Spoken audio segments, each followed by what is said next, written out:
किसानों का बन के पसीना, सींचता है धरती का सीना। मेहनत का तेरी हक दिलवाने, नई तकनीक नई खोज बताने। पशुधन को गुणवान बनाना, पौध सुरक्षा को सिखलाना, खेती के सब गुर समझाने, भारत का सरताज बनाने। आठों पहर है संग तुम्हारे अन्नदाता, अन्नदाता। नमस्कार, मैं सिरांधा आप सभी दर्शकों का अन्नदाता कार्यक्रम में स्वागत करती हूं।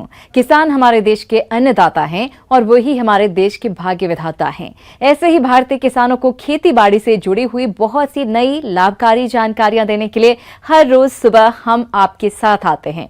तो चलिए कार्यक्रम शुरू करने से पहले देखते हैं क्या है आज के अन्नदाता में। समेकित कृषि प्रणाली को अपना कर किसान कमा सकते हैं अधिक लाभ। अगेती फूल गोभी की वैज्ञानिक तकनीक से नर्सरी तैयारी।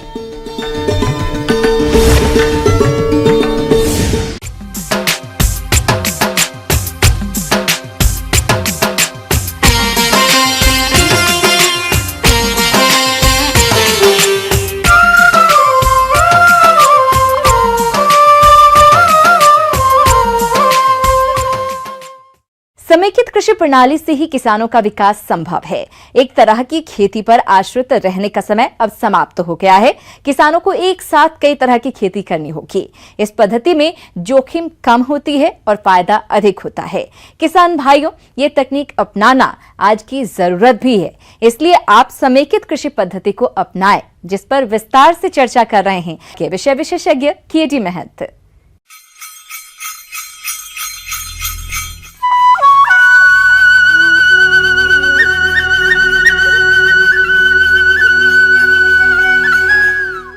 समेकित कृषि प्रणाली। किसान भाइयों, प्राकृतिक आपदाओं और सीमित कृषि संसाधनों के कारण आज किसान खेती से दूर होता जा रहा है। लेकिन यदि किसान खेती को समेकित कृषि प्रणाली को अपनाते हुए करे तो वो इससे अच्छी आय प्राप्त कर सकते हैं। समेकित कृषि प्रणाली प्राकृतिक संसाधनों को बिना नुकसान पहुँचाए कृषि की अन्य प्रणालियों से अधिक आय प्राप्त करने का जरिया है।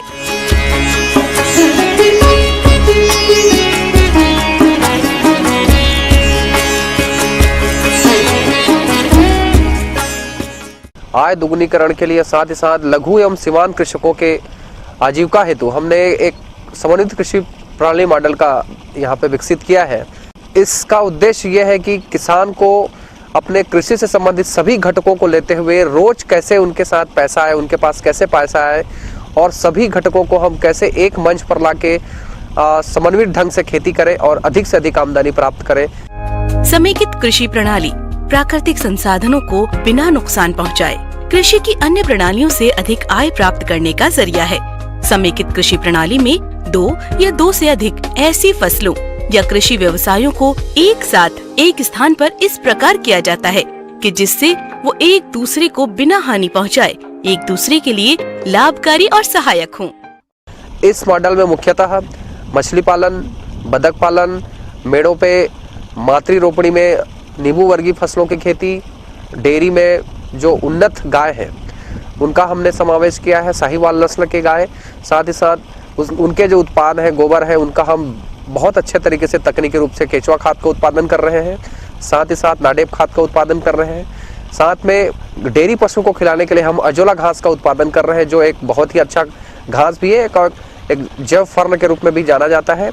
अभी आप यहाँ पे देख रहे हैं कि हम मछली पालन भी कर रहे हैं। मछली पालन हम ये यहाँ पे जो एक शेड लगा हुआ है जिसमें तालाब के ऊपर जो बतख को हम यहाँ पे उसका शेड बना के उसको रख रहे हैं, जिससे उनके जो भी मलमूत्र है वो तालाब में जाते हैं। और जब बतख जो है तालाब में तैरती है तो निश्चित रूप से एक मछलियों को ऑक्सीजन मिलता है, उनको एक चलायमान एक गति मिलती है, जिससे मछलियों का भी आकार बढ़ता है। साथ ही साथ इसमें हम साल में कम से कम 3 बार फसल लेते हैं, जिसमें दलहनी फसलों को लेकर आमदनी ले रहे हैं, जिसमें सभी मेड़ों में अरहर का उत्पादन कर रहे हैं। साथ ही साथ सीरियल्स में धान एवं गेहूं और साथ ही साथ चना का भी हम प्रयोग कर रहे हैं। समेकित कृषि प्रणाली अपनाने से पूर्व आप ये जान लें कि आपके क्षेत्र की मांग क्या है। आप क्षेत्र की बाजार और उपलब्ध संसाधनों के आधार पर मॉडल का चयन करें। सब्जी उत्पादन भी कुछ एरिया में आप कर सकते हैं, जो आज सबसे बड़ी मांग है कि हम न्यूट्रिशन के क्षेत्र में अगर आगे बढ़ना है हमारे परिवार को, तो निश्चित रूप से 5 परिवार के लिए, जो 5 सदस्यीय परिवार है उसके लिए ये जो मॉडल है बहुत अच्छा है।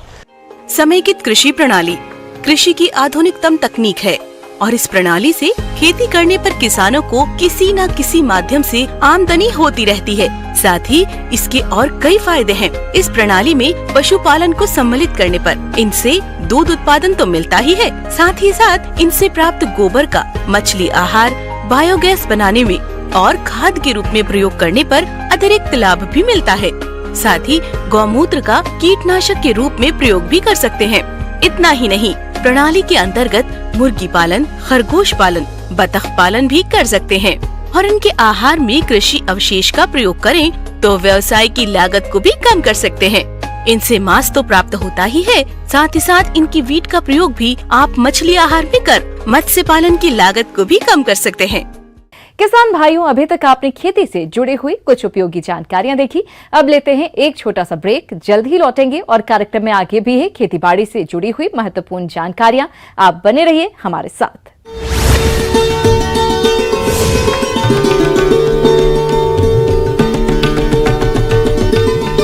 ब्रेक के बाद आप सभी दर्शकों का अन्नदाता में एक बार फिर से स्वागत है। चलिए अब रुख करते हैं अगली कड़ी की ओर।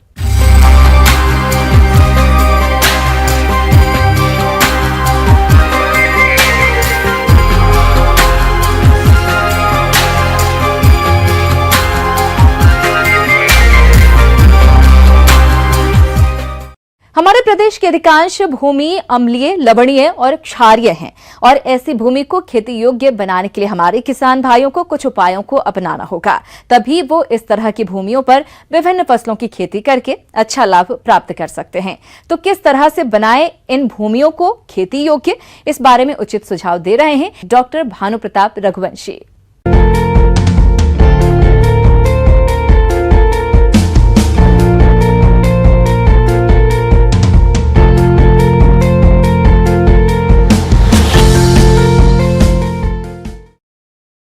किसान भाइयों, जब हम मिट्टी परीक्षण करा लेते हैं, उसके आधार पर जो परीक्षण के उपरांत पीएच निकालते हैं, तो हमारे पीएच के अनुसार ही ये पता चलता है कि भूमि अम्लीय है या ऊसर है। तो अगर भूमि अम्लीय होगा तो उसका जो पीएच मान होगा 7 से कम होगा। अगर भूमि जो है ऊसर या क्षारीय होगा तो उसका पीएच मान जो है 8.5 से ऊपर होगा। तो किसान भाइयों, आप जैसे ऊसर का जैसे शाब्दिक अर्थ है बंजर भूमि। किसान भाइयों की बताना चाहता हूं कि जैसे ऊसर भूमि बनती कैसे। सबसे पहले बताना चाहूँगा कि जहाँ पे जो है शुष्क जलवायु होती है, तो वहाँ पे क्या होता है, वर्षा कम होती है और तापमान जो अधिक होता है, तो जो उसमें सोडियम परसेंटेज होता है, विलेय लवण जो है ऊपर आ जाती है टेम्परेचर के कारण, और भूमि जो है आपका ऊसर और क्षारीय हो जाता है। और दूसरा कारण है जैसे जल निकास अच्छा नहीं होने के कारण भी जो है भूमि जो है ऊसर हो जाती है। तीसरा जो है, अगर कड़ी परत है, कड़ी परत के कारण भी जो है भूमि ऊसर हो जाती है। एक ही परत पे बार बार जुताई होती है तो वहाँ भी जो है भूमि ऊसर हो जाती है। चौथा कारण है, जो हम लोग क्या करते हैं, जो बेस युक्त उर्वरक है, बेस युक्त उर्वरक जैसे आपका है सोडियम नाइट्रेट में सोडियम की प्रशंसा अधिक होती है। इसके कारण भी जो है हमारा भूमि जो है ऊसर या क्षारीय हो जाता है। चौथा जो है विलेय लवण जो है लवण युक्त जो जल से सिंचाई करते हैं, इसके कारण भी जो है हमारा भूमि जो है लवणी क्षारीय हो जाता है। तो आइए हम चर्चा करते हैं इन भूमियों का सुधार किस प्रकार से किया जाए, जिससे कि आने वाले समय में बेकार पड़ी इन भूमि से अच्छा फसल उत्पादन किया जा सके। अब किसान भाइयों, इसके सुधार के बारे में मैं आपको बताना चाहूँगा। तो सुधार इसको 3 तरीके से कर सकते हैं। एक तो होता है आपका फिजिकल और जल तकनीकी द्वारा, दूसरी आपका होता है रासायनिक विधि द्वारा और तीसरी आपका होता है जैविक विधि द्वारा। मृदा सुधार के अंतर्गत सबसे पहले आप मिट्टी के नमूने की जांच करवाएं। उसमें यदि पीएच की स्थिति क्षारीय है तो आप खेतों में जल भर दें या पलेवा कर देना चाहिए तथा कुछ दिनों तक खेत में पानी को भरा रहने दें, जिससे खेत की मिट्टी में मौजूद लवण और क्षार पानी के साथ घुलकर जमीन के अंदर चले जाते हैं और जो पानी खेत में रह जाता है वो खेत की मृदा में मौजूद लवणों को हटा देता है। इसके बाद जो पानी खेत में भरा रहता है उसको निकाल देना चाहिए। इस प्रकार की मिट्टी को सुधारने का दूसरा जो तरीका है वो है हरी खादों का प्रयोग, जैसे ढैंचा, सनई, लोबिया, बरसीम आदि को खेत में लगाते हैं तथा जब यह फसलें पुष्पन अवस्था में आ जाएं, तब उन्हें खेत में मिट्टी पलटने वाले हल से जुताई कर खेत में अच्छी तरह से मिला दें। इससे मृदा की भौतिक संरचनाओं में सुधार आएगा। इसके साथ ही गोबर की खाद व कंपोस्ट का प्रयोग करें। इन खादों के सड़ने से मृदा में जैव रासायनिक क्रिया होती है, जिससे मृदा में सुधार होता है। क्षारीय भूमि सुधारने हेतु जिप्सम 7 से 10 टन प्रति हेक्टेयर की दर से प्रयोग करना चाहिए, जिससे मृदा में सुधार होता है। अब दूसरी मृदा जो पाई जाती है उनका पीएच 6 से 7 होता है, जो कि बहुत सी सब्जी वर्गीय फसलों तथा अन्य फसलों के लिए उपयुक्त होती है तथा अच्छा उत्पादन देती है। अब यदि अम्लीय मृदाओं की बात करें, उनका पीएच मान 6 से कम होता है तथा इनमें रासायनिक अम्लों की मात्रा अधिक होती है। ऐसी मृदाओं में हम फसलों को नहीं ले पाएंगे। इस प्रकार की मृदा में नाइट्रेट तत्व के स्थान पर हाइड्रोजन एल्यूमिनियम तत्व आ जाते हैं, जो कि पौधों के लिए जहरीले होते हैं। जहाँ की मृदाओं में अत्यधिक एल्यूमिनियम युक्त उर्वरकों का प्रयोग होता है, वहाँ की भूमि भी अम्लीय हो जाती है।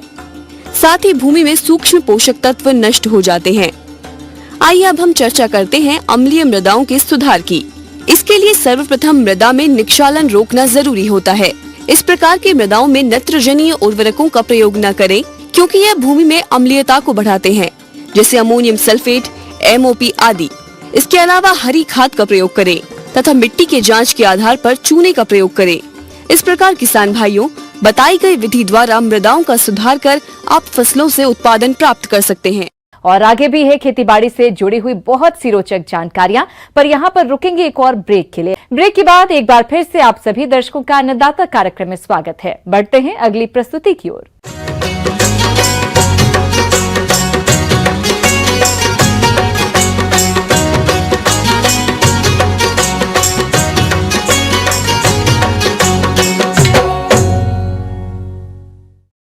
हमारे जो किसान भाई फूल गोभी की खेती करके अच्छा लाभ कमाना चाहते हैं, तो ये समय इसकी नर्सरी तैयार करने के लिए उपयुक्त है। तो आप इसकी स्वस्थ पौध तैयार करने के लिए फूल गोभी का अधिक उत्पादन देने वाली किस्मों का चुनाव कर बीजों की वैज्ञानिक तरीके से बुआई कैसे करें, इसकी जानकारी के लिए मिलते हैं सूची गंगवार से।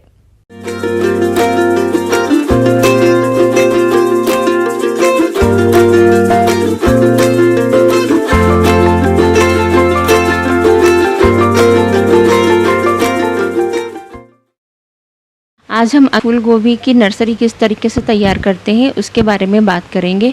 किसान भाइयों, जैसे कि कुछ वैरायटियां हैं, जैसे कि हिमकरण है, पूसा दीपाली है, स्नोवाल 16 है, पूसा स्नोवाल 1 है। ऐसी कई वैरायटियां हैं जो अगेती किस्म की फूल गोभी की है, जिसको जल्दी तैयार करके जो है 35 दिन में ये वैरायटियाँ जो है तैयार हो जाती है और उनको खेत में रोपाई करके हम जल्दी से इसमें प्रोडक्शन लेना चालू कर देंगे। किसान भाइयों, फूल गोभी की खेती का मुख्य आधार नर्सरी पौध होता है। इसके लिए जो किसान स्वयं नर्सरी पौध तैयार करना चाहते हैं, तो उन्हें जरूरी है पौधशाला से अधिक संख्या में स्वस्थ पौध प्राप्त करने के लिए किस तरह से पौधशाला की तैयारी करें, इस हेतु सुझाव के लिए मिलते हैं। जनरली 1 हेक्टेयर में ट्रांसप्लांटिंग करने के लिए फूल गोभी की जो है 3 मीटर लंबी और 1 मीटर चौड़ी हमें बेड साइज का हमें जगह चाहिए रहेगा। इसके लिए हमको 15 सेंटीमीटर ज़मीन से उठी हुई क्यारियाँ बनानी पड़ेगी। ज़मीन से उठी हुई क्यारियाँ इसलिए हम कह रहे हैं क्योंकि अगर बरसात हो जाती है तो बेड में पानी रुक ना सके और आज के बेड के आसपास से पानी निकल जाए, क्योंकि इसमें पानी भराव बिल्कुल नहीं होना चाहिए। अगर पानी भराव जरा सा भी हुआ तो हमारी जो नर्सरियाँ विराइटियाँ हैं पौध सड़ने का जो है सड़ने गलने का डर बना रहेगा। अब किसान भाइयों, हमें मिट्टी जो हमारी भुरभुरी होनी चाहिए, उसमें अच्छा ऑर्गेनिक मटेरियल होना चाहिए बिल्कुल, जिसका पीएच 7 होना चाहिए कम से कम। अब हमको अगर हमारी मिट्टी में किसी प्रकार की पैथोजन है या हमारी सॉइल जो है इन्फेक्टेड है, तो हमको उसमें सॉइल सॉइलराइजेशन करना पड़ेगा। इसके लिए क्या करना पड़ेगा, आपका अब जो बहुत तेज़ धूप होती है तो हमको उतने एरिया को जो है कम से कम 100 गेज मोटी पॉलीथीन से हमको 1 महीने के लिए ढक दें, जिससे कि मिट्टी के अंदर जितने भी हानिकारक जीवाणु होंगे वो मर जाएंगे। अगर हमको रासायनिक विधि से करना है तो फार्मलिन नाम का एक केमिकल आता है, इसका हमको 1.5 से 2% सॉल्यूशन बनाना पड़ेगा, जो इससे 4 से 5 लीटर सॉल्यूशन को जो है हमें प्रति स्क्वायर मीटर से इसको हमको ट्रीटमेंट करना पड़ेगा। इसके ऊपर भी हमें मोटी पॉलीथीन हमको ढाकनी है, क्योंकि मोटी पॉलीथीन इसलिए ढाकनी है क्योंकि इस फार्मलिन से जो है बहुत ही भयंकर एक फ्यूम निकलती है, गैस निकलती है, जिसके अंदर जो है मिट्टी के अंदर सारे जो हानिकारक जीवाणु होते हैं वो मर जाते हैं। 7 दिन बाद जो हमको ये मिट्टी को हटाकर फिर से हमें बेड को प्रिपरेशन करना है अच्छे से। अब हम बात करेंगे कि इसमें किस तरीके से फर्टिलाइज़र वगैरह देना है। जब हम बेड तैयार करते हैं तो उसी समय हमको FYM जो फार्म यार्ड मैन्योर होता है, गोबर की खाद जिसको बोलते हैं, वो 2 से 3 किलोग्राम प्रति स्क्वायर मीटर के हिसाब से हम अच्छी तरह से हमको बेड में मिलाना है। अगर आपके पास केंचुए की खाद उपलब्ध हो तो वो 500 ग्राम जो है प्रति स्क्वायर मीटर के हिसाब से हमको वो भी हम उपयोग कर सकते हैं। किसान भाइयों, फूल गोभी की नर्सरी उगाने के लिए बीज की मात्रा, बीजोपचार और बुआई विधि इत्यादि के बारे में जानते हैं। किसान भाइयों, इसमें फूल गोभी की जो है 1 हेक्टेयर में 500 ग्राम बीज की आवश्यकता रहेगी। अब इसको हम बीज उपचार किस तरीके से करते हैं, इसमें थोड़ा सा ध्यान दीजिए। बीज उपचार के लिए हम थायराम हुआ, कैप्टन हुआ या बाविस्टीन, कोई भी केमिकल हो, उसमें हम 2 से 3 ग्राम जो है पाउडर को 1 किलोग्राम जो है बीज में मिला के ट्रीटमेंट करते हैं। अब इन बीजों को जो हम लाइनों में बोएंगे, हमें छिड़कवा विधि को यूज़ नहीं करना है। लाइन बना के एक दूरी पर जो है हमें बीज को लाइन में डालना है और ऊपर से मिट्टी से, या हमारे पास अगर रेत हो तो थोड़ा सा मिट्टी में रेत मिला के ऊपर से कवर करना है। फिर उसके ऊपर धान का पुआल, सोयाबीन का पुआल या जो भी सूखी पत्तियां आपके पास उपलब्ध हो, ऊपर से हमें जो है ढाकना है और हल्की सिंचाई करना है। किसान भाइयों, सिंचाई जो है हमें प्रातःकाल रोज़ और शाम को रोज़ करनी है, क्योंकि हम गर्मियों में फसल ले रहे हैं, अर्ली बुआई इसकी सोइंग कर रहे हैं, तो इसलिए हमको सुबह शाम दोनों समय सिंचाई की देने आवश्यकता है। बस हमें इतना सिंचाई करना है कि मिट्टी नम रहे और बीजों को उचित पानी मिल सके। जब जर्मिनेशन आ जाए आपके पौधों में, तब इस पुआल को हम ऊपर से हटा दें और उसमें हम रोज़ाना पानी दें। धीरे धीरे जब पौधे बढ़ने लगेंगे तो वीट की समस्या भी किसान भाई उसमें आएंगी। तो वीट के लिए हमें कोई केमिकल का उपयोग नहीं करना है, छोटा सा एरिया है तो हम खुरपी के द्वारा जो है वीड्स को निकाल सकते हैं।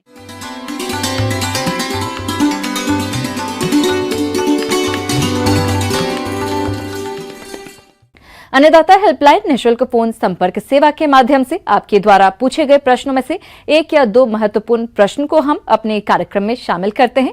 इसी के तहत आज का चयनित प्रश्न और उसका जवाब इस प्रकार है। अन्नदाता हेल्पलाइन के माध्यम से पूछे गए प्रश्नों में से जिस प्रश्न को आज के कार्यक्रम में शामिल किया गया है, उसे पूछा है गांव गौराव, जिला नागौर के किसान भूराराम चौधरी ने।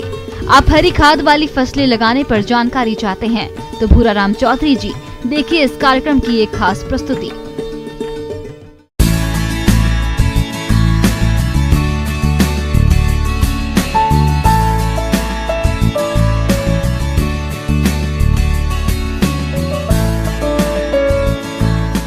जैसा कि हम सभी जानते हैं कि हरी खाद सबसे पहले किसे कहते हैं, ये जानना हमारे लिए जरूरी है।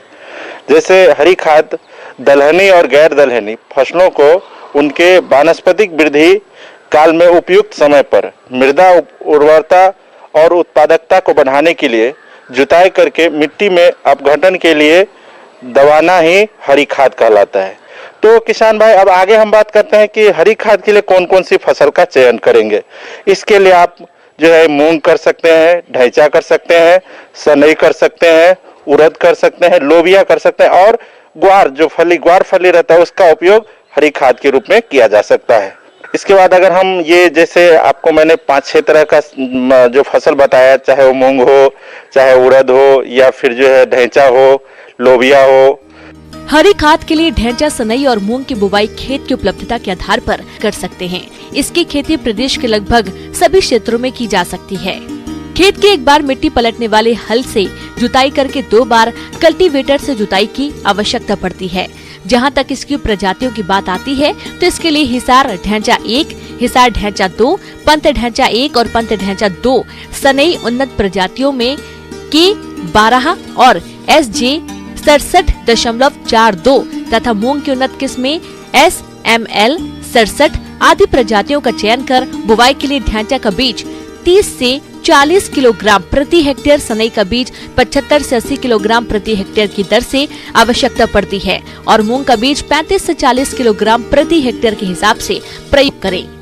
तो हम अगर मूंग की बात करेंगे, मूंग को हम किस तरह से जो है करेंगे और इसके क्या फायदे होने वाले हैं, तो मूंग को हरी खाद के रूप में लगाने से उसमें खरीफ लेट या खरीफ गर्मा फसल के रूप में व्यवहार किया जा सकता है। यानी उसमें हम फसल में भी तैयार कर सकते हैं, फसल भी मूंगफली भी ले सकते हैं और मूंग को हरी खाद के रूप में उपयोग करते समय हमें फलियों को तोड़ने के पश्चात प्रयोग किया जाए तो इससे दोहरा लाभ हो सकता है। इसके लिए किसान भाई कुछ खास प्रभेद भी है, जैसे पूसा विशाल, PDM 54, T44 और सोना जो वैरायटी है, इसका उपयोग हमें हरी खाद के रूप में हम इसका उपयोग कर सकते हैं। इसके बाद आता है किसान भाई हरी खाद के रूप में ढैंचा का प्रयोग। हम ढैंचा जो है सभी तरह के जल जमाव वाले क्षेत्र में, लवणीय क्षेत्र में, चाहे ऊसर भूमि हो या क्षारीय भूमि हो, सभी के लिए सर्वोत्तम हरी खाद है। और इसके अलावे अन्य हरी खाद की तुलना में ढैंचा अधिक जो है कार्बनिक अम्ल पैदा करती है, जिसके कारण ऊसर भूमि, लवणीय भूमि और क्षारीय भूमि को सुधार कर उपजाऊ बनाती है। मिट्टी में हरी खाद का पलटने का क्या समय होना चाहिए, ये भी हमें गौर करने की बात है। हरी खाद का इस्तेमाल तभी सफल हो पाता है किसान भाई जब हम उसे सही समय पर पलटी करें एवं उसके बाद उस भूमि में लगने वाली फसल की बुआई एवं हरी खाद की पलटाई के बीच का समय पर्याप्त होना चाहिए। मिट्टी में पलटने के बाद किसान भाई उसके अपघटन के लिए पर्याप्त समय देने की जरूरत है। यह समय फसलों के प्रकार एवं उसके सस्य क्रियाओं के अनुसार बदलता रहता है। तो उसके बाद आता है किसान भाई मिट्टी में पलटने की दशा, किस दशा में हम हरी खाद को मिट्टी में पलटें।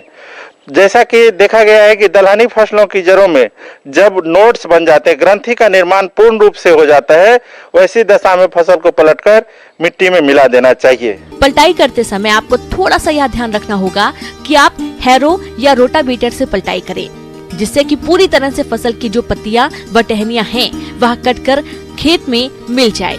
इससे 86 से लगभग 106 किलोग्राम प्रति हेक्टेयर नत्रजन की प्राप्ति होती है, जिससे किसान भाई यूरिया की बचत तो कर ही सकते हैं। इसके साथ ही फसल के हरे भाग से 200 से 250 क्विंटल प्रति हेक्टेयर जीवांश पदार्थ भी प्राप्त होता है। क्या क्या लाभ हो सकते हैं किसान भाई? हरी खाद से बहुत सारे तरह के लाभ हो सकते हैं। मैं मुख्यतः जो बात करता हूं कि मिट्टी की एक तो भौतिक संरचना और रासायनिक संरचना अच्छी हो जाती है। हरी खाद वायुमंडल में उपस्थित नाइट्रोजन को स्थिर करता है। हरी खाद मिट्टी में गहरे जरे विकसित करता है, जिसके खाद वायु में वायु संरचना संचार को अच्छा करता है और यह खरपतवारों को पनपने नहीं देता है।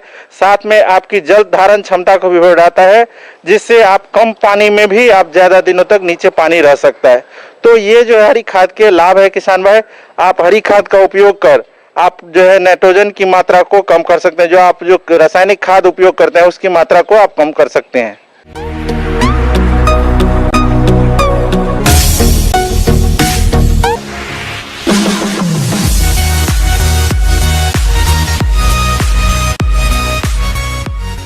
आइए अब एक नजर डालते हैं राज्य की कुछ चुनी हुई मंडियों के प्रमुख फसलों के बाजार भाव पर।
किसान भाइयों, अन्नदाता आपकी सेवा के लिए संकल्परत है। कृषि संबंधित समस्या एवं सुझावों के लिए आप हमें इस पते पर संपर्क कर सकते हैं। प्रोड्यूसर अन्नदाता, news 18 Rajasthan, Ramoji film city, Hyderabad 501512। साथ ही आप हमें ईमेल भी कर सकते हैं। हमारा ईमेल है p18अन्नदाता-rajasthan@nw18.com। इसके अतिरिक्त आप हमें निःशुल्क हेल्पलाइन नंबर 18004192-155 पर सोमवार से शनिवार सुबह 10 बजे से शाम 4 बजे के बीच संपर्क कर सकते हैं। किसान भाइयों, अब समय हो रहा है आपसे विदा लेने का, तो हमारी पूरी अन्नदाता टीम को दीजिए इजाजत। नमस्कार।